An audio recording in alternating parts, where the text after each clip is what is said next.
प्रधानमंत्री नरेंद्र मोदी ने कांग्रेस का नाम लेकर रेवाड़ी में कई हमले किए। कांग्रेस पर परिवारवाद को बढ़ावा देने के आरोप भी लगाए।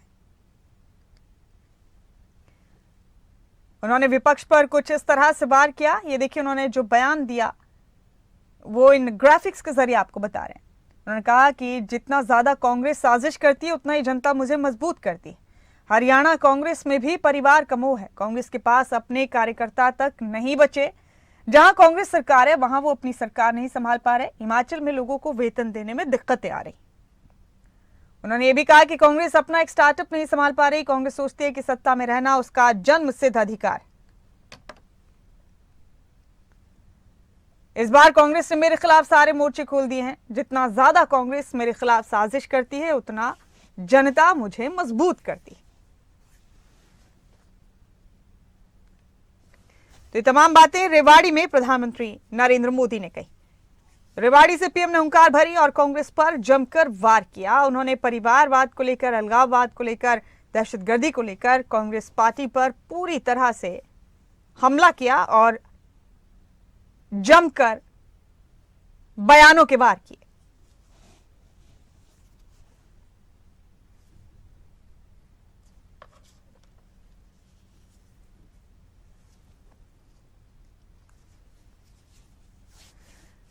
तो रेवाड़ी पहुंचे थे कल प्रधानमंत्री नरेंद्र मोदी। एम्स का शिलान्यास किया उन्होंने और इस दौरान उन्होंने कांग्रेस पर जमकर निशाना साधा। परिवारवाद को लेकर, अलगाववाद को लेकर तमाम बातें कही और आज इसी पर चर्चा के लिए हम यहाँ मौजूद हैं। हमारा खास पैनल भी हमारे साथ जुड़ चुका है। कुछ और लोग थोड़ी देर में जुड़ेंगे, उनसे आपका तारुफ कराएंगे। फिलहाल हमारे साथ कांग्रेस से केवल ढींगरा साहब हैं। ढींगरा जी, बहुत स्वागत है आपका हमारे इस खास कार्यक्रम में। क्या मेरी आवाज आपको मिल रही है? जी नमस्कार, मिल रही है मुझे आवाज आपकी। और आम आदमी पार्टी के हरियाणा से प्रवक्ता नवीन शर्मा जी हमारे साथ जुड़ चुके हैं। नवीन जी, आपका भी बहुत स्वागत है। केवल जी, आप ही के पास आते हैं। जमकर वार किया प्रधानमंत्री जी ने कल रेवाड़ी से आपकी पार्टी पर। खूब तेज बयानों के जरिए उन्होंने कांग्रेस को घेरे में लेने की कोशिश की। कोई ऐसा मुद्दा, कोई ऐसा मामला था नहीं जिसको लेकर उन्होंने कांग्रेस पर निशाना नहीं साधा। जाहिर सी बात है, हम समझ सकते हैं केवल जी, चुनावी मौसम में ऐसे में अगर बयानों के तीर भी ना चले तो फिर क्या ही चला। देखिए, जहां तक मैं प्रधानमंत्री मोदी जी को सुन रहा था, जहां तक एम्स की बात है, हमारा पास कराया हुआ एम्स 10 साल के बाद सिर्फ नींव पत्थर रखने आए, तो अच्छी बात है कि नींव पत्थर रखा। हम तो इसको भी अच्छा मानते हैं कि कोई आदमी ने 10 साल के बाद ये तो सोचा कि एम्स हरियाणा को मिलना चाहिए, जिससे हरियाणा को भी फायदा हो और राजस्थान को भी फायदा हो, जैसा कि उन्होंने कहा। ये बात सही है। और 10 साल से पहले उसी टाइम के दौरान हमने एक एम्स और हरियाणा के अंदर लाया था, उसका जिक्र बिल्कुल नहीं किया, क्योंकि झज्जर के अंदर जो एम्स हम लेकर के आए थे उसको बना भी दिया गया और वो चल भी रहा है। तो इस तरीके से अपना महिमा मंडन करने के लिए जो मोदी जी अपना बात रख रहे हैं, वो अपना ही महिमा मंडन है या लोगों को एक दिखाने की कोशिश है कि हम बहुत काम कर रहे हैं। लेकिन मैं आपको सॉरी टू से कि मोदी जी ने 10 साल, खट्टर साहब ने हरियाणा के अंदर कोई काम नहीं किया। जैसे कि रेल लाइन की जिक्र कर रहे थे, रेल लाइन जो है हमारे टाइम पे पास हुई, हमारे टाइम पे शुरुआत हुई, उसका नींव पत्थर रखने की बात अब करी। आप ये देखिए, अपना प्रोजेक्ट कौन सा मोदी जी लाए हरियाणा के अंदर और कौन सा चला, ऐसा कोई है ही नहीं। और मैं आपको ये बताना चाहूंगा, जिस तरह से हमारे टाइम पे 6 मेडिकल कॉलेज बने और एक एम्स बना, ये जो मेडिकल कॉलेज है ऑन ग्राउंड चल रहे हैं। इसी तरह बिजली के प्लांट, हमारे 1400 मेगावाट बिजली बनती थी जब हमारी सरकार आई थी 2005 के अंदर। जब हम गए थे तो 10,000 तक के प्लांट हमने लगा दिए थे ऑन ग्राउंड। लेकिन अभी जो 800 मेगावाट की झंडी देने की जो बात करी है, वो 10 साल के बाद याद आया हरियाणा के अंदर कि 800 मेगावाट का एक प्लांट और लगना चाहिए। तो अच्छी बात है, जुमले छोड़ते जाए। अब आगे सरकार आएगी या नहीं आएगी, लेकिन इन्होंने अपनी तरफ से औपचारिकता कर दी और लोगों के बीच में जाकर के ये कहेंगे कि हमने इस बात को कर दिया। लेकिन शिलान्यास रखे हैं, पत्थर रखे हैं, इस पत्थर रखने से काम नहीं होता, काम करने से काम होता है। वो तो किया नहीं। हमने 10 साल के अंदर ये जो रेलवे लाइन है इसको पास कराने का काम किया, इसकी शुरुआत करी थी। इसका एंड करके ये कहते हैं कि हमने ये कर दिया। ये तो बहुत बड़ी विडंबना है कि अपने खट्टर साहब ने 10 साल के अंदर अपनी परियोजना एक भी गिनाई हो तो पता लगे। ये भी कहते हैं कि हम हर जिले के अंदर मेडिकल कॉलेज खोलेंगे। 9-10 साल के अंदर कोई मेडिकल कॉलेज नहीं खोला, और जितने पहले खुले हुए थे वही हैं, और 2 हमारे पास किए हुए अभी भी पड़े हैं एज इट इज, उस पे भी कोई काम नहीं किया। ठीक है केवल जी, फिर से आएंगे आपके पास हम। नवीन शर्मा जी, आपका रुख करेंगे अभी यहाँ पर। नवीन जी, आप लोगों ने मिलकर एक जंग का आगाज किया था। आप लोग सबने मिलकर सोचा था कि फिलहाल सियासी तौर पर जो कॉमन दुश्मन है आप सबके, भारतीय जनता पार्टी, उसके खिलाफ एक महाज बनाया गया था, एक मोर्चा बनाया गया था जिसे इंडिया गठबंधन नाम दिया गया था। उस गठबंधन को लेकर भी आपके विपक्षी खूब हमलावर होते हैं, लेकिन आपको नहीं लगता नवीन जी कि अब जिस तरह से बयानों का सिलसिला तेज हो रहा है, वार पलटवार का सिलसिला तेज हो रहा है, ऐसे में आप लोगों को अपने गठबंधन का भरम बनाए रखना बहुत जरूरी है, इंतहाई जरूरी है। देखिए, नमस्कार। जहां तक गठबंधन की बात है, हम लोग पे काम कर रहे हैं। सीट हमारा जो इंटरनल और जो हमारी शेयरिंग है उस पर डिस्कशन चल रही है। मैं जानता हूँ कि वो जल्दी होनी चाहिए, ये बात हम मानते हैं। और इतना कॉम्प्लेक्स एक सीट शेयरिंग प्रोसेस होता है, उसमें समय लग जाता है, एक बात ये। दूसरी बात, अब चुनाव जैसे जैसे पास आ रहे हैं, अब जिस तरह बीजेपी अपने प्रॉपर पॉलिटिकल मोड में आ रही है, हरियाणा की कंडीशन आज ये है कि हरियाणा में दोनों तरफ, एक तरफ तो किसान बैठे हैं जो पूरी आउटर जो हमारी बाउंड्री है हरियाणा की पूरी तरह से, एक तरह से आवाजाही बंद है, हाईवेज बंद है, सरकार ने बड़े बड़े बैरिकेड्स लगा दिए हैं, कटीले तारे लगा दिए हैं। उस तरफ किसान खड़े, इस तरफ हमारे पैरामिलिट्री खड़े। ऐसा लग रहा है कि पाकिस्तान का बॉर्डर बन गया और ना कोई उस तरफ जा सकता है, ना कोई इस तरफ आ सकता है। दूसरी तरफ एक ये इनकन्वीनियंस है कि कोई स्टेट से बाहर नहीं जा सकता। दूसरी तरफ आज प्रधानमंत्री जी की रैली के लिए हमारे स्टेट की 1450 बसेस को, टोटल बसेस 3691 है, जिसमें से 1450 बसेस को केवल और केवल प्रधानमंत्री जी की रैली के लोगों को ले जाने के लिए लगाया गया, जिसका विरोध रोडवेज के ड्राइवर ने किया। उन्होंने कहा कि हमारी जो सरकारी बसेस है लोगों की सुविधा के लिए बनाई गई, रैली में जाने के लिए बनाई गई, लेकिन जबरदस्ती उन बसेस का इस्तेमाल किया गया, जिससे लोगों को इतनी असुविधा हो रही है। पूरे हरियाणा में हर जिले 150 जो है वो लगाई गई है, और टोटल 1470 बसें केवल आज रैली में लगी थी। तो आज पूरा हरियाणा इन्होंने चारों तरफ से ब्लॉक दिया। रैली की बात करें, माननीय प्रधानमंत्री जी आज एम्स का शिलान्यास करने आए थे। ये वही एम्स है, आपको याद होगा, जो 2014 में अनाउंस किया था। 9 साल हो गए इनको एक अनाउंसमेंट को शिलान्यास तक लाने में, अब आगे ना जाने कितने साल लगेंगे। इन्होंने गारंटी का जिक्र किया, तो आप इस पेज से समझ जाइए कि एक बीजेपी की गारंटी जो है वो उसका क्या प्रोसेस है, और दूसरी तरफ एक आम आदमी पार्टी अरविंद केजरीवाल जी की गारंटी है, उसका क्या प्रोसेस है। 9 साल में गारंटी देकर ये केवल और केवल शिलान्यास कर पाते हैं, और दूसरी तरफ दिल्ली में अरविंद केजरीवाल जी की सरकार है जो 9 साल में बीजेपी से ही पूछ लेते हैं। हमारे साथ बीजेपी के प्रवक्ता विधु रावल जी भी जुड़ चुके हैं। विधु जी, आपका बहुत स्वागत है। और जेजेपी के प्रवक्ता दीपकमल सहारण जी भी हमारे साथ जुड़ चुके हैं। दीपकमल जी, आपका भी बहुत स्वागत है हमारे इस खास कार्यक्रम में। साथ ही एनएलडी से हमारे साथ अमनदीप केसरी जी भी जुड़ चुके हैं। अमनदीप जी, आपका भी बहुत बहुत स्वागत है। विधु जी, आपके पास आऊंगे। आपसे पहले दोनों प्रवक्ताओं से हमारी बात हुई, आम आदमी पार्टी और कांग्रेस से। कल प्रधानमंत्री जी रेवाड़ी में तशरीफ लेकर आए, एम्स का शिलान्यास किया, और इस दौरान उन्होंने जमकर अपने विपक्षियों पर वार भी किया। हम माफ कीजिएगा, आज ही आए थे प्रधानमंत्री जी रेवाड़ी में एम्स का शिलान्यास करने के लिए, लेकिन आपके विपक्षियों का ये कहना है कि उन्होंने नया क्या किया है। ये तमाम चीजें हम पाइपलाइन में लेकर आए थे, और 10 साल पहले उन्होंने इसका ऐलान किया था। अभी तो बात सिर्फ शिलान्यास तक पहुंची है। खुद उन्होंने क्या किया है? सिर्फ वार कर देने से, जबानी हमला कर देने से क्या सियासी तौर पर जीत हासिल हो जाती है क्या?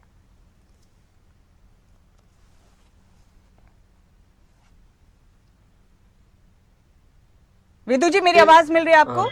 खबरें अभी तक देख रहे सभी दर्शकों को नमस्कार। हमारे जो साथी विभिन्न पार्टियों के पैनलिस्ट हैं उनको भी नमस्ते। मैं उम्मीद कर रहा हूँ मेरी आवाज आ रही है आपको। जी जी। क्या मेरी आवाज नहीं आ रही आपको? जी, आ रही। क्या मेरी आवाज नहीं आ रही आपको? जी सुन रहे हैं आपको। कृपया करके आवाज बढ़वा दीजिए, आवाज अगर कम आ रही है तो बढ़वा दीजिए। बहुत महत्वपूर्ण है इन सवालों का जवाब देना जो सवाल फेंके गए हैं। जी देखिए, जो लोग कह रहे हैं कि पाइपलाइन में थी, उनकी पाइपें किस प्रकार से ब्लॉक थी, उन समय वो सरकारें थी पॉलिसी पैरालिसिस की। 10 साल देश जहां पर अटल जी छोड़कर गए थे, उससे बुरी स्थिति में सोनिया की मनमोहनी सरकार में रहा। वो पाइपों के अंदर ही रखते थे सारा सामान, क्योंकि पाइप के अंदर से लीकेज करना होता था ना, पाइप का दूसरे सिरे तक कुछ नहीं पहुंचता था, बीच में से ठुंगी मारकर लीक कर लिया करते थे, और सारा का सारा हम भी खाएं तुम भी खाओ, आओ मिलकर मौज मनाए की परंपरा थी। किस प्रकार से भारतीय जनता पार्टी ने आकर उस परंपरा पर तो रोक लगाई है, सारी पाइपें खोल दी। और क्या कहते हैं ये कि ये लोग कुछ किया करते थे। 54 साल 54 इयर्स ऑफ कांग्रेस का शासन जो रहा, उसमें केवल एक एम्स बना। मैं फिर से कह रहा हूं, 54 साल के कांग्रेस के शासन में केवल एक एम्स बना। और जब अटल जी की पहली सरकार आई थी, उस समय 6 एम्स बने थे, और अब 15 एम्स और, यानी कि 15 साल की भाजपा के समय 21 एम्स, और 54 साल की कांग्रेस में केवल एक एम्स। ये पाइपों में क्यों रखते थे भाई सामान सारा? कहते हैं कि शुरुआत नहीं की हम, वहां पर हम योजना बनाते थे। एक तरफ कहते हैं कि हमारी सारी योजनाओं को पलट दिया। कितनी विरोधाभासी बातें हैं। लेकिन महत्वपूर्ण क्या है कि जनता के सामने विभाजन रेखाएं स्पष्ट हैं। जो लोग नॉन परफॉर्मर्स थे, उनके विरुद्ध किस प्रकार जनता जो है एक के बाद एक जनादेश दे रही है। विभाजन रेखा एक तरफ स्पष्ट है, एक तरफ मोदी जी का शानदार रिपोर्ट कार्ड है, और एक तरफ विपक्षियों का घटिया, बेकार और बदनुमा ट्रैक रिकॉर्ड है। एक तरफ भारत माता की जय और भारत माता की विजय के उद्घोष हैं, और दूसरी तरफ भारत तेरी बर्बादी तक जंग रहेगी और भारत तेरे टुकड़े होंगे के नारे हैं। एक तरफ सबका साथ सबका विकास, एक भारत श्रेष्ठ भारत, एक हरियाणा एक और हरियाणवी एक के गगन भेदी उद्घोष हैं, और दूसरी तरफ क्या है, भारत की बर्बादी तक जंग रहेगी के नारे हैं। एक तरफ पाकिस्तान से आकर आतंकवादी हिंदुस्तान में विस्फोट कर भाग जाया करते थे, और सोनिया की मनमोहनी सरकार के दौरान गूंज सुनती थी ओबामा ओबामा उई मां, और आज पाकिस्तान को पाकिस्तान में ठोक कर आते हैं। चीन का हड्डी तोड़ पराक्रम करते हैं, गलवान के अंदर चीनी सैनिकों की हड्डियां तोड़ देते हैं, और डोकलाम के अंदर आंख से अंगारे बरसाती भारत की सेना है। इन्होंने भारत की सेना को भी कमजोर किया था। केवल 500 करोड़ छोड़ गए थे ओआरओपी के लिए, 50,000 करोड़ की जो योजना के लिए ये इस प्रकार की शुरुआत किया करते थे। 500 करोड़ जिसमें तो रेवाड़ी के सैनिकों का भी जो है पूरा नहीं किया जा सकता था, केवल रेवाड़ी के क्षेत्र का, पूरे हिंदुस्तान के लिए 500 करोड़ छोड़ के इस प्रकार के शगुफे छोड़कर जाया करते थे। किस प्रकार से भारत फ्रजाइल 5 यानी दुनिया की बिगड़ी हुई 5 अर्थव्यवस्थाओं में रखा गया था 2013 में, अनर्थशास्त्री, माफी चाहूंगा, अर्थशास्त्री की सरकार में, सोनिया की मनमोहनी सरकार में, और कब आज भारत जो है दुनिया की सबसे तेज बढ़ती हुई इकोनॉमी है। वही एजेंसीज, वही रेटिंग देने वाली कंपनियां, वही किस प्रकार ये इस हालत में, जर्जर हालत में छोड़कर गए थे भारत को, डूबती हुई अर्थव्यवस्था, और आज भारत जो है दुनिया की 5वीं आर्थिक महाशक्ति बन गया। ये तो कहते 2050 तक अगर कोशिश करेंगे बन जाए। यहां पर हम जो है 2023 में 22 में ही बल्कि कहूंगा कि 5वीं दुनिया की आर्थिक महाशक्ति बन गए, और हम बहुत जल्दी तीसरी आर्थिक महाशक्ति बन गए। ये तो 2050 तक जो है अभी 5वीं तक पहुंचने के संकल्प पे थे। किस प्रकार से इनका स्टार्टअप फेल हो चुका है, और देश ने देखा कि आज स्टार्टअप के मामले में भी दुनिया में दूसरे स्थान पर भारत पहुंच गया। डिजिटल ट्रांजैक्शन में भी मुमताज ही, मैं जल्दी से अपनी बात खत्म करता हूं, उसमें भी जो है उच्च परिमाण नाम के भ्रष्टाचारी थर थर कांप रहे हैं, एक दूसरे का हाथ पकड़े पकड़े गठबंधन बना रहे हैं। और मुमताज जी, आपको बधाई दूंगा, आपने बहुत अच्छी बात कही कि यह गठबंधन का भ्रम तो बनाना है। जिनके खाते फ्रीज हो रहे हैं, जिनकी नीति नदारद है, जिनके नेता जो है फ्यूज बल्ब हैं, उनको इस प्रकार के गठबंधन बनाने। लेकिन मैं आपसे एक सवाल पूछता हूं, ममता जी पंजाब में चुनाव लड़ने वाली थी क्या? बंगाल के अंदर तो कोई गठबंधन ममता जी कर नहीं रही हैं। इस पर आएंगे विधु जी, एक और सवाल आपने मेरे जहन में डाल दिया, तमिलनाडु के अंदर तो आएंगे विधु जी, इस पर भी आएंगे। एक और सवाल भी आपने मेरे जहन में डाला, उस पर भी आएंगे। दीप कमल जी, आपका रुख करते हम अभी यहाँ पर। प्रधानमंत्री जी ने आज जमकर परिवारवाद को लेकर, अलगाववाद को लेकर, दहशतगर्दी को लेकर अपने विपक्षियों पर निशाना साधा, खास तौर पर कांग्रेस उनके निशाने पर रही। जाहिर सी बात है, आप सरकार में भी उनके साथी हैं, गठबंधन में हैं आप उनके साथ, पूरी तरह से इत्तेफाक रखते होंगे उनकी बातों से। देखिए, आज का जो एम्स का शिलान्यास हुआ है रेवाड़ी में, वो एक ऐतिहासिक पल है हरियाणा के लिए। और हरियाणा के तमाम बाकी बड़े नेताओं के साथ डिप्टी सीएम दुष्यंत चौटाला जी भी कार्यक्रम में मौजूद थे और इसकी खुशी मेरे ख्याल से सारे हरियाणवी लोगों को होनी चाहिए। जिस तरीके की मैं आधारहीन आलोचना शुरुआत में ही सुन रहा हूँ कांग्रेस पार्टी और आम आदमी पार्टी की तरफ से, उससे मुझे एक छटपटाहट दिखती है कि ये सारे काम, इतने अच्छे काम अब हरियाणा में क्यों हो रहे हैं। और इन्होंने जो कुछ महीने पहले थोड़ा सा सपना देखना शुरू किया था कि कोई वापसी होगी हरियाणा में कांग्रेस पार्टी की या कोई शुरुआत होगी आम आदमी पार्टी की, वो सारे सपने जो हैं वो धूमिल हो रहे हैं। जहाँ तक बात आप प्रधानमंत्री जी के भाषण की कह रहे हैं, बिल्कुल निश्चित तौर पर जो बड़ी बातें, जो विकासवादी बातें और जो राजनीति में सुधार की बातें प्रधानमंत्री जी ने पिछले दिनों लोकसभा में भी रखी और आज रेवाड़ी के मंच से भी रखी, सारी बातें ही सराहनीय हैं और धीरे धीरे लोगों को उनकी तरफ बढ़ना पड़ेगा। वक्त बदल रहा है, ज़माना बदल रहा है, उसी हिसाब से राजनीति भी बदल रही है। लेकिन ये मुझे जानकर ये उसी तर्ज पे कि हमारे प्रवक्ताओं को, नेताओं को भी बदलना पड़ेगा। केवल ढींगरा जी ने इतने दावे से कह दिया कि ये उनके समय की घोषित योजना है, शुरुआत तब हो गई थी। एक बार वो थोड़ा वक्त निकाल कर पता कर लें कि कब हुई थी। मैं जो देख पा रहा हूँ दीपेंद्र हुड्डा जी का बयान, दीपेंद्र हुड्डा जी कह रहे हैं कि 2015 में इसकी घोषणा हो गई थी। यानी कि कांग्रेस पार्टी की सरकार जाने के बाद वो आरोप लगा रहे हैं कि घोषणा तब कर दी थी लेकिन अब शिलान्यास हो रहा है। ढींगरा जी को पता नहीं कब कौन सी जानकारी है कि 2014 से पहले इसका शिलान्यास हो गया था या घोषणा हो गई थी या कौन से बजट में प्रावधान हो गया था। ये सुधार भी जरूरत है राजनीति में कि कुछ भी झूठ बोल देना किसी भी बात का, और आप आधा घंटा लगा लीजिएगा अगर केवल ढींगरा जी कोई तारीख बता दें, एक हफ्ता दे दीजिएगा इनको कि जब किसी बजट में, किसी भी बड़ी मीटिंग में रेवाड़ी में एम्स की स्थापना की बात कही गई हो कांग्रेस सरकार के वक्त, तब तो अगर कोई प्रोजेक्ट आता भी तो रेवाड़ी में नहीं आता, या तो रोहतक में आता या झज्जर में आता। ज्यादा मेहरबानी करते तो सोनीपत की तरफ चला जाता। उससे बाहर कहीं कुछ किया इन्होंने। इनके वक्त में सड़कें बनी हरियाणा में, कहां से? बहादुरगढ़ से रोहतक, रोहतक से झज्जर, रोहतक से कलानौर, रोहतक से पानीपत, रोहतक से जींद सीमा तक, रोहतक से हिसार सीमा तक। उसके आगे की सारी सड़कें टूटी रही इनके जाने के बाद। अब हरियाणा में एक भी जिला ऐसा नहीं है जहां पर 4 लेन या 6 लेन सड़कें नहीं है, उससे आगे बढ़ गए हैं। 152D है, दिल्ली से जम्मू कटरा का एक्सप्रेस हाईवे बन रहा है, डबवाली से पानीपत एक्सप्रेस वे स्टार्ट हो रहा है। इतनी सारी नई योजनाएं आ रही हैं। इन्होंने आखिरी के दिनों में एक जींद में एक यूनिवर्सिटी की घोषणा की भूपेंद्र सिंह हुड्डा जी ने अपने पिता के नाम पर, वहां पर कोई बजट नहीं देकर गए, कोई बिल्डिंग नहीं बनाकर गए। भिवानी में चौधरी बंसीलाल के नाम पर एक यूनिवर्सिटी की घोषणा की 3-4 महीने पहले जाने से, उसके लिए कोई प्रावधान नहीं करके गए। कल्पना चावला के नाम पर करनाल में मेडिकल कॉलेज घोषित कर दिया, लेकिन वो वहां के सरकारी अस्पताल में चलता रहा। ऐसी तमाम योजनाएं हैं जो अगर वो रोहतक से बाहर हैं तो वो भूपेंद्र सिंह हुड्डा जी के राज में उसने कोई रफ्तार नहीं पकड़ी। उसके लिए रोड़ी, बजरी, कॉन्ट्रैक्टर सब कम पड़ गए। और बहाना बना लेते थे कि सुप्रीम कोर्ट की वजह से माइनिंग पर रोक लगी हुई है, कच्चा माल नहीं मिल रहा है, लेकिन रोहतक के आसपास सारी चीजें मिल जाती थी। तो ये छटपटाहट है जो मुझे लगता है कि सारे राजनीतिक दलों को पहचाननी चाहिए कि कांग्रेस पार्टी का इतिहास कैसा रहा है और उनका वर्तमान कैसा है।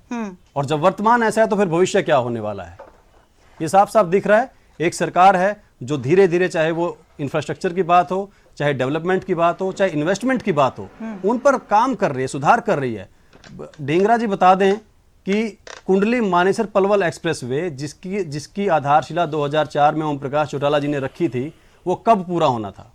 वो 2010 के कॉमनवेल्थ खेलों से पहले पूरा होना था। उसका प्रोजेक्ट के अंदर लिखा हुआ था कि दिल्ली से बाहर एक ऐसी सड़क चारों तरफ बनाई जाए, उत्तर प्रदेश की तरफ भी, हरियाणा में भी, जो कॉमनवेल्थ खेलों से पहले पूरी हो जाए ताकि दिल्ली का ट्रैफिक कम हो। लेकिन 2014 तक भी वो आधा भी नहीं बना हरियाणा में, इनकी सरकार जाने तक भी। और उसके बाद उसका बजट 2 गुना हो गया और इनकी सरकार जाने के बाद 2016 में वो पूरा हुआ है। अगर केएमपी बन जाता, हंस क्यों रहे हो ढींगरा जी? हंसूंगा मैं तो, जब झूठ बोलोगे तो हंसूंगा ना। कौन सा झूठ बोला मैंने, बताइए? 2014 में पूरा हो गया था? 2 साल के अंदर इन्होंने आधे का पूरा कर दिया। बिल्कुल हो गया, क्यों नहीं? 2004 में शुरू हुआ था और 2014 तक वो आधा बना था। हाँ। और 2002 साल के अंदर वो पूरा बना दिया इन्होंने। पूरा हो गया। ऐसा मंत्र छोड़ा। मैंने आपसे कहा कि 2000 ऐसे जुमले छोड़ने वाले लोग हैं यहाँ पे, बड़े बड़े जुमले छोड़ते हैं। ये मंत्र का ही तो मामला है सारा। अरे झूठ के जुमले जितने मर्जी छोड़ लो, एम्स झज्जर में बन गया, मुझे KMP हमारे का टाइम बता पे दीजिए, बना, हमारे KMP टाइम पे कब तैयार हो गया, काम करने का चलना शुरू हो होना गया। था। आपने अभी उसका नींव पत्थर रखा है। मानेसर पलवल एक्सप्रेस वे कब पूरा होना था 9-10 ढेंगरा सालों में जी? नींव पत्थर रखा है ये एम्स का। झूठों के शहंशाह 10 बैठा सालों दिए मेरे नींव बराबर में। पत्थर रखा है सिर्फ। ये भोजपुर पत्थर प्रवक्ता मेरा रखना, कान खराब करते हैं हर बार में जब एम्स बोलते हैं। को बराबर में केवल बोलते जी, हैं। हमारी सरकार बनाई हुई है। एक सेकंड। एक तो अगली तेज बोलते हैं, सरकार और बनाई झूठ है, वो बोलते हैं। केवल जी, बनाएगी ना, केवल ये जी काम आएंगे आपके बनाएंगे। पास, इतनी फिर से तेजी से आएंगे। झूठ एम्स बोलते हम हैं। बनाएंगे। एक सेकंड, अगली मैं एक सरकार सवाल हमारी आ रही है, एक सवाल ये अमनदीप जी रोहतक से से ले बात लेती कुछ हूँ नहीं पहले, सोचते। फिर आगे बढ़ेंगे। KMP एक बार दीप- पूछ लीजिए, दीप इनसे कब कमल पूरा जी होना ने- था? बेशक KMP दीप 2010 कमल जी से पहले सरकार पूरा में होना था। साथी है और- बीजेपी, और मैं एक बात के सरकार साथ के अच्छे मैं कामों की तारीफ मुमताज मैं विपक्षियों एक को लाइन भी बस करनी चाहिए, बस एक विरोधियों लाइन को भी की- करनी चाहिए। जी, एक दीप लाइन कमल में जी कहना आएंगे चाहता हूँ आपके एक मिनट रुक, कुंडली मैं मानेसर बताता हूँ सारा। कुंडली मानेसर झूठ- पलवल एक्सप्रेस झूठों वे का के सच संदर्भ में बता एक बता बात देता कहना चाहता हूँ सिर्फ KMP के बारे में।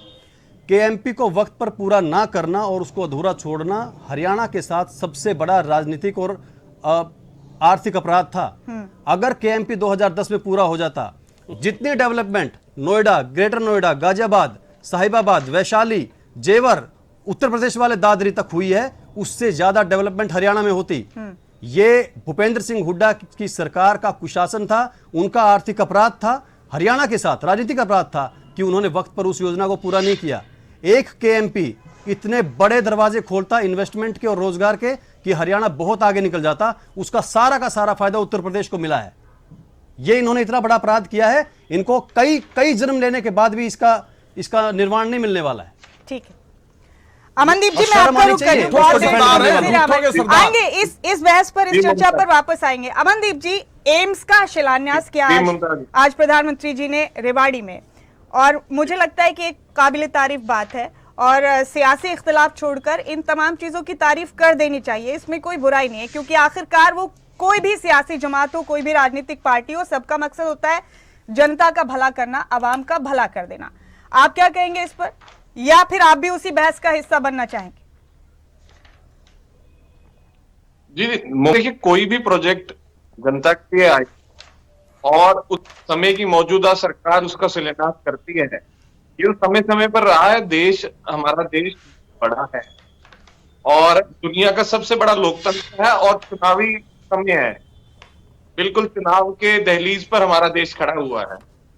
लगातार इस तरह के शिलान्यास घोषणाएं चलती रहेंगी, लेकिन हमें भी इनसे दिमाग, जितना बड़ा हमारा देश है, अपना लोकतंत्र है, उस दायरे को उतना बड़ा करना चाहिए। केवल एकमात्र एम से, केवल सड़कों से या इंफ्रास्ट्रक्चर का कुछ पार्ट बन जाए या तेजी से बनना लग जाए, उस पैमाने से हम ये नहीं आ सकते कि हमारा देश जो कृषि प्रधान देश है आज प्रगति पर पहुंच चुका है, आज हम संपन्न हो चुके हैं, हमारी सारी समस्याएं दूर हो चुकी हैं।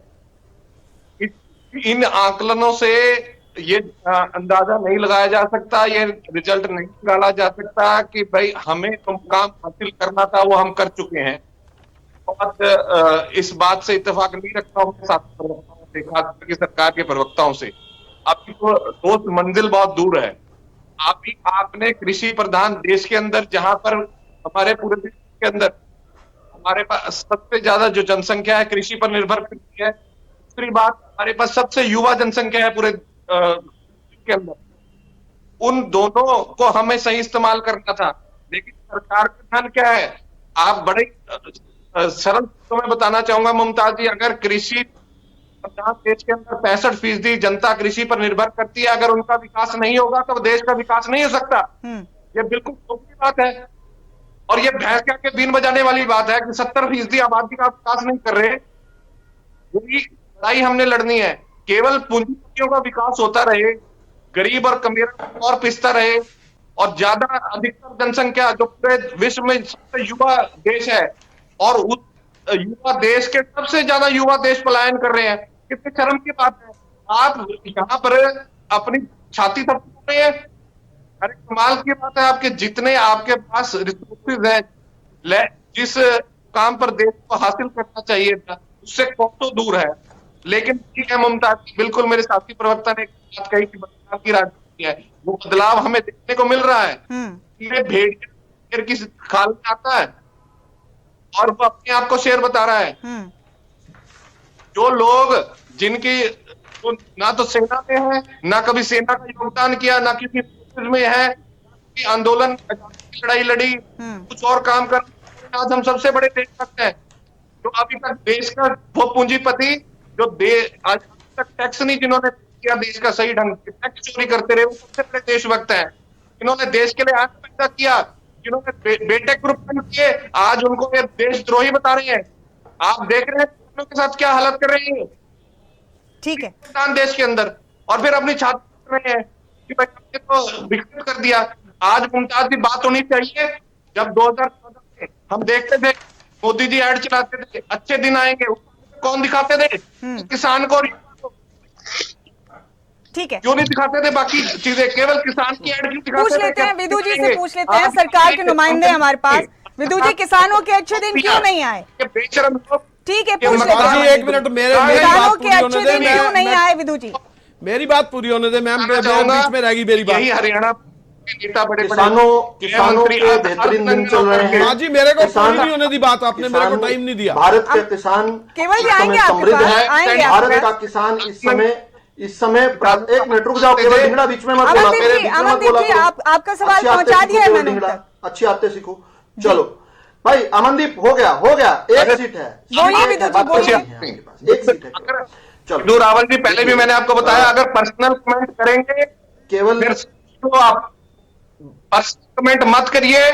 मैं अभी पर्सनल नहीं होता यार, एक सीट तुम्हारी थोड़ी है, पूरी पार्टी की। विदु जी, पर्सनल क्या आराम होता है? से, प्लीज। पर्सनल क्या होता है विदु जी। इसमें पर्सनल क्या होता है? एक विदु जी, सीट है मुझे आपकी, लगता है हम एक सीट है, ये स्वस्थ पर्सनल बहस क्या है कर रहे हैं, इसमें? हम एक नॉनसेंस हेल्दी बातें आर्गुमेंट कर रहे हैं। पर्सनल क्या है इसमें पर्सनल क्या है? आपको जरूरत चलिए मुमताज जी उनको आपको क्लियर कर देना। इसमें ज्यादा डिबेट में ना बहुत कम टाइम होता है, डिबेट में टाइम नहीं वेस्ट करना चाहिए। बोलिए। अरे भाई, मेरा समय आया बोलने का। विद एक रावल सीट है आपकी, जबान इतनी लंबी है, सीट एक है केवल।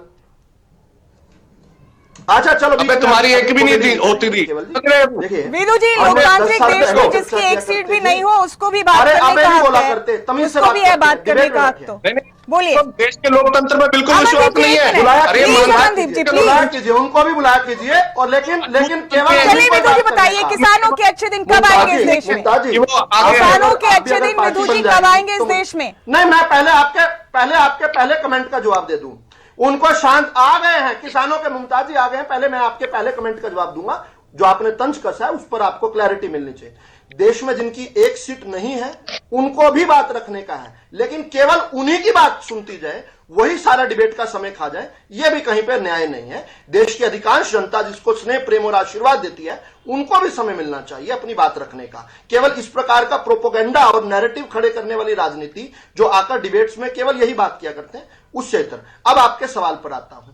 किसानों के अच्छे दिन आए हुए हैं। किसानों के अच्छे दिन इसलिए आए हुए हैं कि जब भारतीय जनता पार्टी की 2014 में सरकार बनी थी, उससे पहले किसानों को खराबे का, फसल अगर खराब होती थी तो 2-2 रुपए के चेक मिलते थे, और प्रति एकड़ जो मुआवजा मिला करता था वो 6,000 रुपए प्रति एकड़ मिला करता था। 48 साल 1966 से लेकर 2014 तक केवल 2340 करोड़ रुपए मिला। भूपेंद्र हुड्डा की जो सरकार है उसके दौरान 1123 करोड़ रुपया मिला 10 साल में।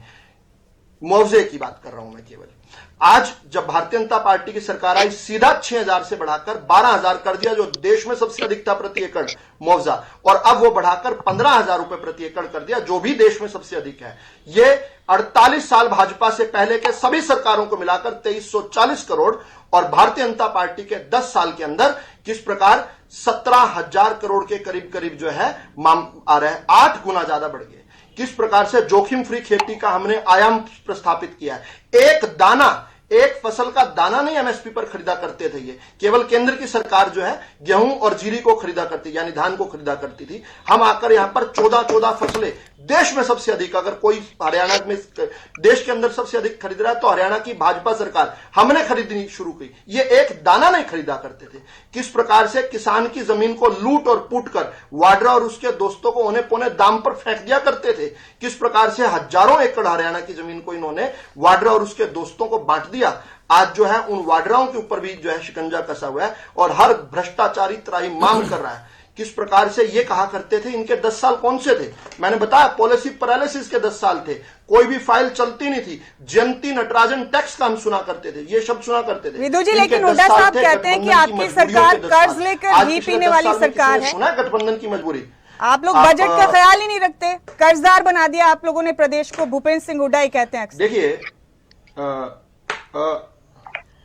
मुमताज जी मैं पिछली अपनी बात पूरी करके आपकी इस सवाल का जवाब देता हूं। इनके 10 साल थे गठबंधन की मजबूरियों के सरकार, आतंकवादी घटनाओं के सरकार, दिल्ली के अंदर सरोजनी नगर से लेकर दिल्ली के अंदर अक्षरधाम मंदिर तक, मुंबई के अंदर ट्रेनों से लेकर हैदराबाद के अंदर मस्जिद के बाहर, मालेगांव से लेकर पानीपत के अंदर समझौता एक्सप्रेस तक हर जगह विस्फोट हुआ करते थे। आज जो है आतंकवाद को बहुत हद तक लिमिट कर दिया। कश्मीर के अंदर भी आज पत्थरबाजी लगभग समाप्ति की ओर है। आज उस समय घोटालों पर जांच की मांग के लिए शोर हुआ करता था, आज घोटालेबाज जो है त्राही मांग कर रहे हैं, उनके घर से करोड़ों रुपए निकल रहे हैं, मशीनें खराब हो रही हैं। घोटालेबाज आपकी तरफ भी आ जाते हैं, बाहर आकर कह रहे हैं हाय एजेंसी, कुछ घोटालेबाज आपकी तरफ भी आ जाते हैं विदु जी, कुछ घोटालेबाज तो आपकी तरफ भी आ जाते हैं। मुझे लग रहा है मुझे मुमताज जी मुझे लगता है कि मुझे अनइंटरप्टेड मेरी बात रखने दिया जाए, मेरी बात खत्म हो जाए तो आप अपनी जरूर ये फेंक सकते हैं, मैं अच्छा स्वागत करूंगा। जो कोई एक भी आता है ना तो मुमताज खान को किसी ने नहीं रोका है उनके खिलाफ कोई कार्रवाई करने के, किसी एजेंसी में शिकायत देने के। केवल बैठकर टीवी डिबेट पर किसी पर कीचड़ उठाना, केवल ढिंगड़ा को भी किसी ने नहीं रोका। मुकुल राय और हेमंत विश्व शर्मा जब आपने पूछ ही लिया, हम जब विपक्ष में थे हम क्या करते थे?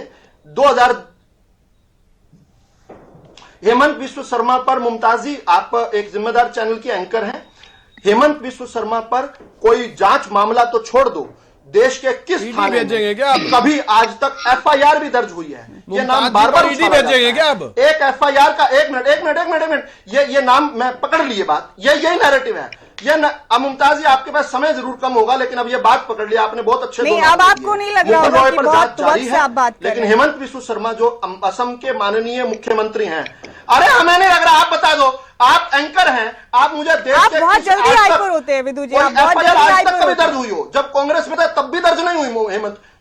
अरे मैडम आपको मैंने पकड़ लिया, आपके नैरेटिव को पकड़ लिया। अच्छा मेरे हाइपर को छोड़ो, मेरे कंटेंट को पकड़ो। अच्छा मुमताज जी मैं आपको चैलेंज करता हूं, आज की डिबेट खत्म होने तक आपने नहीं अच्छा माफी मांगेंगे आप हेमंत फरीदाबाद नगर निगम में 200 करोड़ का घोटाला, आप बार-बार करप्शन कह रहे हैं। अभी सहकारिता विभाग में 100 करोड़ रुपए का घोटाला, मैंने आपकी भी पकड़ लिया। मुमताज जी मैंने पकड़ लिया। यहाँ किसकी सरकारें हैं? आप भागिए ना। नहीं, यहाँ किसकी सरकारें हैं? मुमताज जी भागिए मत। यहाँ किसकी सरकारें हैं? रुक जाइए, बंद करवाइए, रुक जाइए। अरे मैं रुक जाइए, रुक जाइए, टाइम जाएगा। भाग कौन रहा है विदु जी? मेरे साथ मेरी बात सुन कोई नहीं भाग रहा। मत कीजिए, मैंने एक्सपोज कर दिया, एक बार एक्सपोज कर दिया। आप एक्सपोज हो चुकी है। आपने किसको एक्सपोज कर दिया? माफी चाहूंगा। आपने किसको एक्सपोज कर दिया विदु जी? या तो हेमंत विश्व शर्मा का नाम लेने के तारिक ब्रदर्स का पूछिए इनसे, बोल रही है लगातार, आप लगातार क्यों बोल रही हैं? कहां से आ रहे हैं इतने पैसे? मेरे बीच में लगातार क्यों बोल रही हैं? मुझे क्यों रोकना चाह रही हैं? मुझे क्यों? अब इनको शांत करवाइए। अब ये चलाकी नहीं चल सकती, मेरे को मेरी बात इतनी देर से आप बात कर रहे हैं विदु जी, अब आपको एतराज नहीं था। सीधा आपसे प्रस्ताव है। अच्छा चलिए, तो आप ठीक है, अरे एक मिनट विदु जी, एक मिनट, आप पूरी डिबेट में आप ही बात करते जाएंगे। मेरा 30 सेकंड इंटरप्टेड दे दीजिए। 30 सेकंड कैसे मौका दूं? 30 सेकंड, ओनली 30 सेकंड। ये क्या बात है? बाकी भी तो ठीक है, आप 30 बैठे हैं भाई, सेकंड सबको टाइम चाहिए अपना अपना। ठीक है, 30 सेकंड लीजिए। ले लिया आपने इतना टाइम। गलत बोले, ये क्लिप्स वायरल होंगे। आप 30 सेकंड नहीं आ रही तो क्या करें? 30 सेकंड लीजिए। अच्छा 30 सेकंड, ओनली 30 सेकंड। अच्छा मेरा 30 सेकंड अब शुरू हो जाता जी। आपने हेमंत विश्व शर्मा जी का नाम लिया, विपक्षी प्रवक्ता भी उनका नाम लेते हैं। वो कभी कांग्रेस के नेता थे, जब वो कांग्रेस के भी नेता थे तब भी उनके खिलाफ कोई एफआईआर कहीं पर किसी थाने में भी दर्ज हुई हो, किसी कहीं कोर्ट में उनके खिलाफ कोई मुकदमा चला हो, उनका जिसमें नामजद हो वो उनको गवाह के रूप में एक मामले में जरूर उनको बुलाया गया था। उन्होंने उसी समय अपना स्पष्टीकरण दे दिया था। किसी भाजपा की बात कर रहे हैं, अगर कोई नाम दिया हो या तो आप वो बता दीजिए डिबेट खत्म होने तक, नहीं तो आपसे गलती हुई है, मुझसे भी बहुत गलतियां होती हैं, आप खेद प्रकट कर दीजिए कि आप भी विपक्ष के नैरेटिव में फंस गई थी। जैसे ये झूठे नैरेटिव बताते ना, 10 लाख करोड़ माफ कर दिया, 16 लाख करोड़ माफ कर दिया, 22 लाख, 1 रुपया भी किसी का माफ नहीं किया, और ये 22 लाख तक पहुंच चुके हैं। मैं तो रोज इनसे ये लड़ाई ईडी, अब ईडी तो बड़ी तकलीफ देती है। कल को मांग क्या था? कॉमेडी मत करो, केवल तभी तो चेंज हो गई। रुक जाइए, केवल रुक जाइए, कॉमेडी मत करो। अरे एडी अभी फिर बीपी हाई हो जाएगा आपका केवल जी, फिर डिबेट छोड़कर भाग जाएंगे हम। अरे आप बच्चे हो, आप नए नए डिबेटर बने हो, अभी बहुत कुछ करना है आपने, करो काम अपना, बोलते रहो। पार्टी के नेता अभी बच्चे हो, नए नए डिबेटर बने हो, करे जाओ काम अपना, बोलते रहो। हमने कहा आप जैसे कई आए कई चले गए मेरे सामने। एफआईआर नहीं दर्ज करेंगे, आप जैसे कई आए, कई चले गए मेरे सामने। बच्चे हो आप अभी इस लाइन के बच्चे हो, कच्चे हो, काम करते हो, आपको काम करने का मौका मिला, कर लो प्लीज। इनको रोक दीजिए, मुमताजी रोक दीजिए, करते रहो। विदु जी, अब तो आपके लिए 30 सेकंड पूरे हो गए। बदतमीजी मत अब करो, तो काम आपके लिए कर रहे हो, 30 अच्छी सेकंड बात पूरे है, हो आपको गए। काम करने का मौका शर्म मिला करना है नहीं आपके नहीं, पल्ले, नहीं, कुछ मेरा आपको ये आता पूछना जाता कुछ नहीं है, वो मुझे पता है। मुमताज खान को या केवल ढिंगड़ा को इधर उधर की किसने कहानियां कोर्ट में मारने लाकर आते हो और FIR कुछ नहीं करने आता से या आपको, कोई मेरे को शिकायत पता है करने ये से आज विदु जी, अब तो 30 सेकंड हो गए, आपने बहुत ज्यादा टाइम ले लिया। वहां जाकर भी विदु जी, बहुत वक्त से आप ही बात कर रहे हैं। मुझे बाकी लोगों के पास जाना है। आप बता दीजिए मुमताज जी, आप मुझे बाकी लोगों के पास जाना है। आप खेल विदु प्रकट जी, करेंगी, आप माफ कीजिएगा, आप बाकी लोगों के पास जाना है मुझे। आंकड़ा देंगी, आप बाकी लोगों पे बाद में जाइए, आप खेल हमारा प्रकट टाइम करिए भी जाया पहले। कर रहा बंदा। आप खेल प्रकट करिए पहले मुमताज मैं जी। क्यों खेल हेमंत प्रकट बिस्वा शर्मा करूंगी? का नाम मैं क्यों सिटिंग खेल प्रकट मुख्यमंत्री का नाम करूंगी लेने विदु के जी? लिए मैं आरोपी नहीं थे शारदा चिटफंड घोटाले में क्योंकि लोग? आपने गलत नाम नहीं दिया थे है। आरोपी? आपने गलत नाम दिया नहीं है। थे आरोपी, इस आप प्रकार से बताइए, इज्जतदार लोगों क्या को नहीं थे आरोपी? प्रदेश के आप बताएं मुझे। नहीं नवीन थे, जी, आप बोलिए। नहीं थे, नहीं थे, नवीन जी, नहीं आप थे। बोलिए। आदमी। अगर वो थे, अगर वो थे तो मैं नहीं थे आरोपी, नहीं थे, नहीं थे आरोपी। ठीक है, नवीन जी, आप बोलिए। और मैं झूठा आदमी है। नवीन जी, बोलिए। जो मर्जी बोल के भाग जाता है। विदु जी, 1 मिनट। अब विदु जी, आपने बहुत वक्त ले लिया, बहुत माफी के साथ रोक रही हूँ विदु जी आपको। नया प्रवक्ता बना, सीख ले पहले। मुमताज जी, आप या तो खेद प्रकट कीजिए। बिल्कुल भी आप नहीं, हेमंत बिल्कुल भी नहीं। शर्मा के- नवीन जी, हेमंत बिस्वा शर्मा जी का नाम कैंपेन था, गलत लेने के हेमंत लिए आप बिस्वा खेद शर्मा प्रकट पे कीजिए। पूरे बीजेपी का नहीं, कैंपेन था, तो क्या आप बात मुझे कर रहे बताइए हैं? कहां पर FIR दर्ज है, कौन पूरे सा मामला, किताब में कौन आप सा बोलते रहे कि वो ठीक है, नवीन जी, आप बोलिए। बोलते रहे आपके बाद पहली चुटकी में मीडिया के सामने अमित शाह विदु जी जी, को आप पूछा गया कि विदु जी, बाकी लोगों को बात रखने दें अपनी। अब बाकी लोगों को बात रखने दें आप। नवीन जी, कहां पर है बताइए तो सही। नवीन जी, अरे आप ऐसे थोड़ी बोल के कुछ भी चले जाएंगी। आप यही है, इसी डिबेट में हम कहीं नहीं जा कोई नहीं जा रहा रहे। कहीं पे। इस बात पे तो आप भ्रष्ट हैं। आपको पता ही नहीं है बोलना क्या। अरे इनका टाइम बंद करे। मत करो डिबेट का। आपको बताना पड़ेगा मुमताज जी। ये टाइम विदु जी, बंद एक करिए मिनट, टीवी विदु पर। जी, विदु जी, बाकी लोगों को बोलने दें। कौन सा घोटाला? नवीन जी, आप बोलिए। बताना पड़ेगा, पढ़े लिखे इंसान है, ये मुमताज क्या जी करें? बताना पड़ेगा आपको। मुमताज जी बताओ, विदु जी, कहां ऐसे पर नहीं मामला चल चलता रहा है, कौन सी ऐसे बात नहीं चल रही चलता है। कौन सी अरे बात बाकी है? तुम अभी चुप होएगा तभी आपने कैसे ले दिया हेमंत? आप करप्शन पर इतनी देर से बात किए जा रहे हैं, आपसे एक सवाल पूछा गया तो आप परेशान हो रहे हैं, कीचड़ उछालते आप हैं। परेशान हो जाते हैं। अरे बताए ना। नवीन जी, आप बोलिए। आपने कैसे नाम ले दिया आपने हेमंत बिस्वा शर्मा देखिए, का? क्यों नहीं लेना? शारदा चिटफंड घोटाले में नहीं थे आरोपी हो? बड़ी बड़ी बातें सोनिया ये गांधी पर करते हैं, कांसला मैं बताऊंगा। बड़ी बड़ी सुरेश बातें कलवाड़ी पर बहुत बड़ी कांसला बड़ी मैं पूरे बताऊंगा। विश्व की बात कर लेते हैं। कौन से- ये कौन से- हिंदुस्तान और कौन सा घोटाला बताया? दोबारा हिंदुस्तान बताइए का नाम। डिफाइन करते थे, दोबारा नाम किस तरह से बताइए, कौन सा रशिया और घोटाला यूक्रेन का जो इन लोगों ने फोन कौन सा खत्म कर घोटाला दिया, बताया मुमताज इसकी जी? बातों की कोई लिमिट ही नहीं है। और आया भाई, मुमताज बिल्कुल जी, खिलाड़ी ब्रदर है, जिनकी चलाए आता नहीं है G20 में हमारे देश में। ये तो इनकी फॉरेन ऐसा है। पॉलिसीज है नंबर 1। उसके बाद ये इनकी बातें छोड़ दीजिए, हम इनकी जैसी हवाई बातें नहीं कर सकते। मैं ग्राउंड की बात करना चाहता हूँ। आज प्रधानमंत्री जी एम्स का शिलान्यास करने आए थे। एम्स का शिलान्यास करते हुए उन्होंने ये कहा कि हरियाणा देश तभी विकसित होगा जब हरियाणा विकसित होगा। उसके बाद इन्होंने बोला हरियाणा विकसित तब होगा जब हरियाणा में विकसित सड़कें होंगी, जब हरियाणा में आधुनिक हॉस्पिटल्स होंगे, जब हरियाणा में आधुनिक इंफ्रास्ट्रक्चर होगा। तो ये तो इन्होंने प्रधानमंत्री जी ने इनकी डेवलपमेंट को खारिज कर दिया कि हरियाणा में ना आधुनिक सड़कें हैं, ना आधुनिक अस्पताल है, ना आधुनिक इंफ्रास्ट्रक्चर है। ये तो प्रधानमंत्री जी ने कह दिया। और जहां तक देखिए मेडिकल फैसिलिटीज की बात है, आज अगर आप हरियाणा की बात करें तो हरियाणा में एम्स जैसे हाई लेवल हॉस्पिटल को तो छोड़ दीजिए, आप हरियाणा के गांव में चले जाइए, आपको बेसिक डिस्पेंसरी जैसी यूनिट भी अपनी सही कंडीशन में नहीं मिलेगी। मैं चैलेंज करता हूँ कि ये एक भी गांव में ऐसी डिस्पेंसरी बता दें कि वर्ल्ड क्लास है और बिल्कुल स्टार्टिंग लेवल पे प्रॉब्लम को सॉल्व कर देती है। उसके बाद हरियाणा के अंदर एक भी ऐसा हॉस्पिटल नहीं, अगर आप पीजीआई रोहतक को छोड़ते हैं उसके अलावा एक भी ऐसा हॉस्पिटल नहीं जहां पे न्यूरो सर्जरी जैसी गंभीर सर्जरीज को अंजाम दिया जा सके। एक भी हॉस्पिटल नहीं है हरियाणा में, एक भी ऐसा हॉस्पिटल नहीं है जहां पे 12 साल से कम बच्चे के लिए आईसीयू की फैसिलिटी हो। इनके हेल्थ मिनिस्टर के गृह जिले में जब एक महिला को बाहर सब्जी की रेडी पे डिलीवरी करनी पड़ती है, ये रियलिटी है इनकी हेल्थ कंडीशन की। इनके चरखी दादरी जैसे एक चरखी दादरी के सबसे बड़े अस्पताल में फोन की लाइट के अंदर महिला को डिलीवरी करनी पड़ती है, ये रियलिटी इनकी हेल्थ। इन्होंने बोला हम औषधि केंद्र बनाएंगे। 540 इनके कागजों में औषधि केंद्र है, जिसमें से 93 ग्राउंड पर है, उनमें से भी 50 बंद हो गए। ये रियलिटी है इनके मेडिकल सर्विसेज की। ये किसान की बात कर रहे हैं, किसान क्या मांग रहे हैं? हमें एमएसपी दे दो। किसान क्या मांग रहे हैं? हमारा कर्जा माफ कर दो। किसान क्या मांग रहे हैं? जो 7 किसान शहीद हो गए उसको आप शहीद मान लो। बस यही तो बोल रहे हैं किसान की, उनके घर वालों को नौकरी मिल जाएगी, उनके घर को काम मिल जाएगा। मुमताज जी, आप सो गई हैं क्या? इनको तो टोक नहीं रही आप बिल्कुल भी। इनको तो इनका प्रोपेगेंडा चलाने की लगातार छूट दी हुई है। मुझे तो आप हर सेंटेंस में टोक रही थी मुमताज जी। मुमताज जी, आप सो गई हैं क्या डिबेट में? आप डिबेट में सो गई हैं क्या मुमताज जी?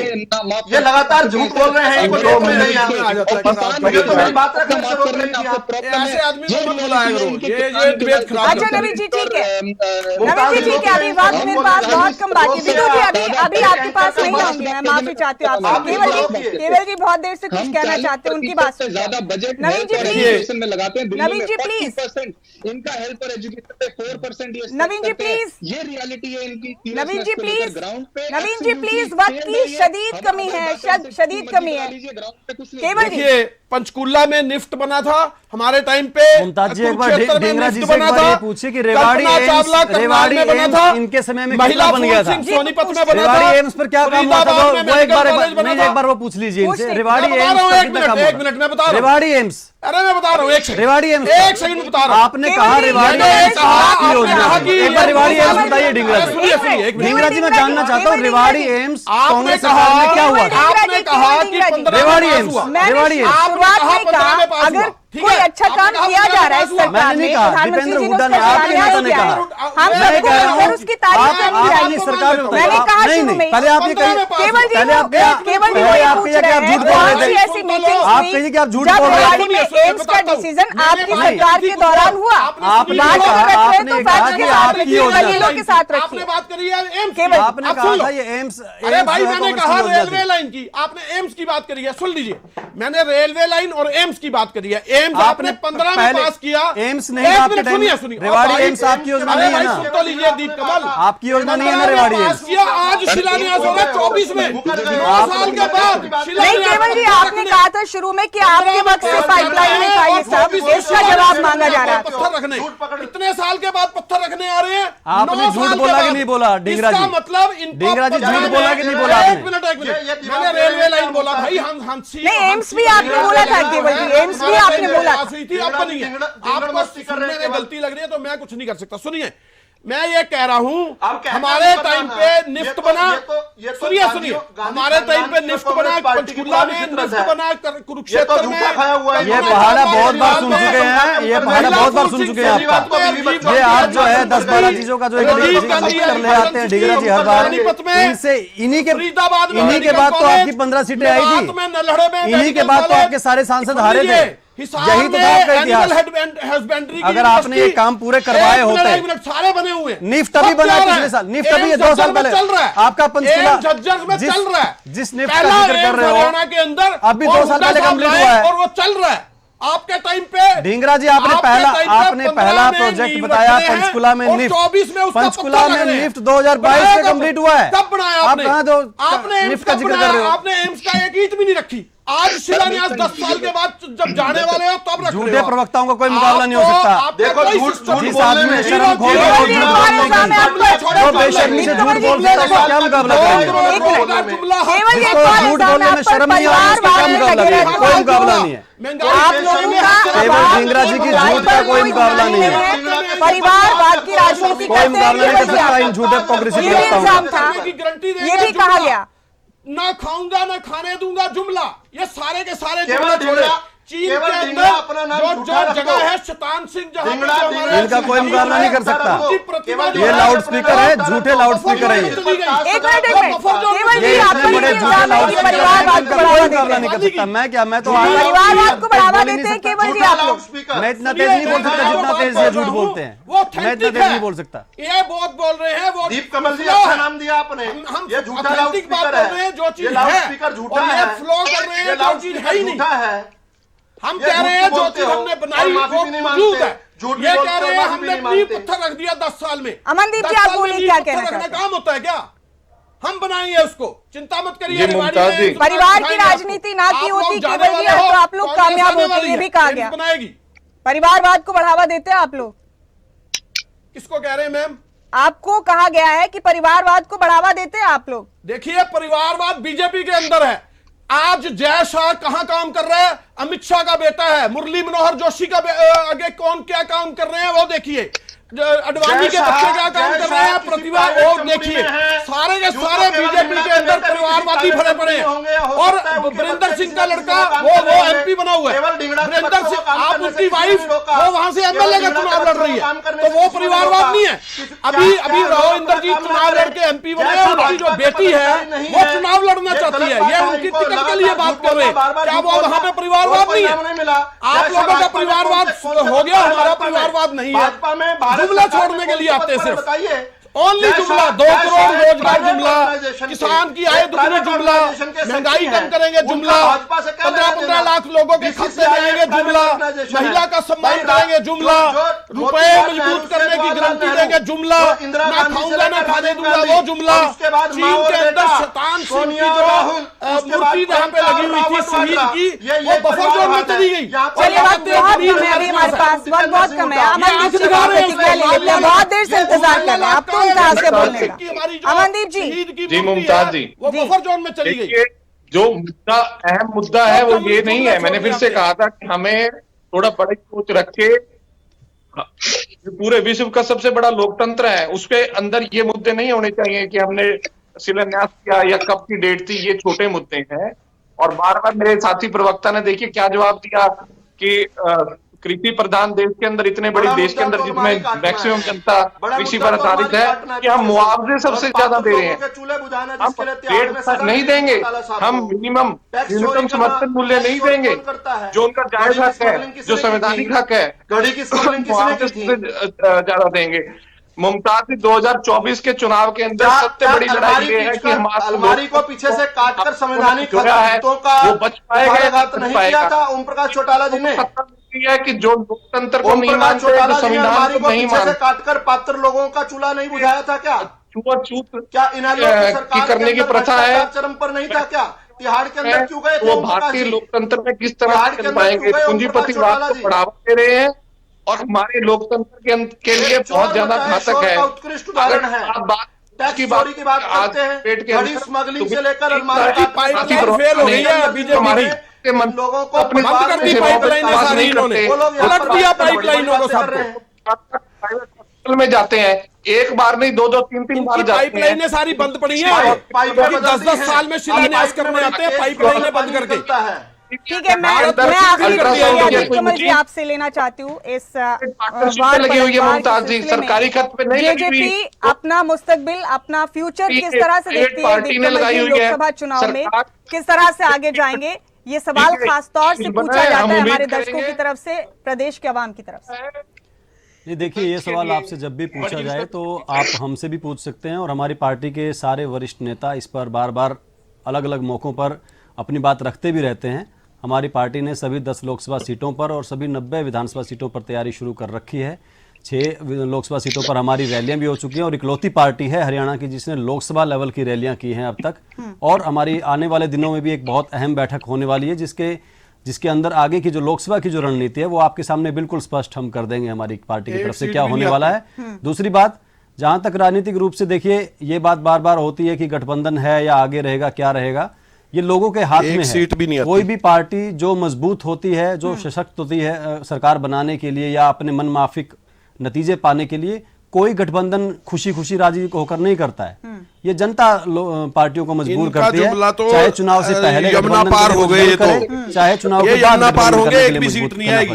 ढींगरा जी, थोड़ा सा ये यमुना पार है, कोई भी सीट नहीं आएगी। मुझे पता चला है, ढींगरा जी मुझे पता चला है कि आपकी ये भी यमुना पार है, इनकी एक भी सीट नहीं आएगी। ये इनकी पार्टी के मीडिया प्रमुख हैं, सबसे अहम, सबसे सीनियर प्रवक्ता है, पार्टी के इंचार्ज हैं ये, और इनका हाल देख लीजिए आप, क्या है ये। अरे भाई, आप भी तो वही है, मेरे और मेरी बार बार अपील के बावजूद मुझे आप इनके बराबर में बैठा देते हो। मेरे कान में पर्दा फटने वाला है।